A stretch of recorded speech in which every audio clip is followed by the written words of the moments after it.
नमस्कार, आप सभी का एक बार फिर से स्वागत है हमारे चैनल सनातनी कृषि में। आप सभी का स्वागत है। नवरात्रि के 8वें दिन माँ महागौरी की पूजा की जाती है। यह माता दुर्गा का अत्यंत शांत, सुंदर और करुणामयी स्वरूप है। इनका रंग अत्यंत गोरा और उज्ज्वल होता है, इसलिए इन्हें महागौरी कहा जाता है। पौराणिक कथा के अनुसार माँ महागौरी का पूर्व जन्म माता पार्वती के रूप में हुआ था, जो पर्वतराज हिमालय की पुत्री थी।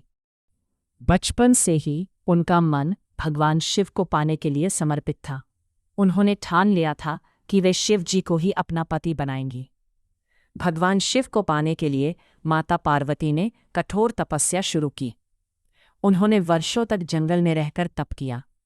पहले उन्होंने फल फूल खाए, फिर सूखे पत्तों पर जीवन बिताया और अंत में भोजन पानी तक त्याग दिया। इस कठिन तपस्या के कारण उनका शरीर कमजोर हो गया और रंग काला पड़ गया। वे धूल और मिट्टी से ढक गई, लेकिन उनका संकल्प अडिग रहा।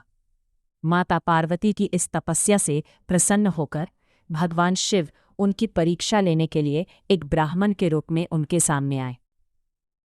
उन्होंने शिव जी की निंदा करनी शुरू कर दी और कहा कि शिव एक साधारण योगी है, जो तुम्हारे योग्य नहीं है। यह सुनकर माता पार्वती को क्रोध आया और उन्होंने कहा कि शिव ही उनके आराध्य है और वे किसी भी परिस्थिति में अपने संकल्प से पीछे नहीं हटेंगी। उनकी अटूट भक्ति और विश्वास को देखकर भगवान शिव अपने वास्तविक रूप में प्रकट हुए और माता पार्वती को दर्शन दिए। उन्होंने उनकी तपस्या से प्रसन्न होकर उन्हें अपनी पत्नी के रूप में स्वीकार कर लिया। इसके बाद भगवान शिव ने गंगा जल से पार्वती जी को स्नान कराया। जैसे ही उन्होंने स्नान किया, उनका शरीर एकदम गोरा, उज्ज्वल और तेजस्वी हो गया। तब से वे माँ महागौरी के नाम से प्रसिद्ध हुई। माँ महागौरी का स्वरूप बहुत ही शांत और सुंदर है।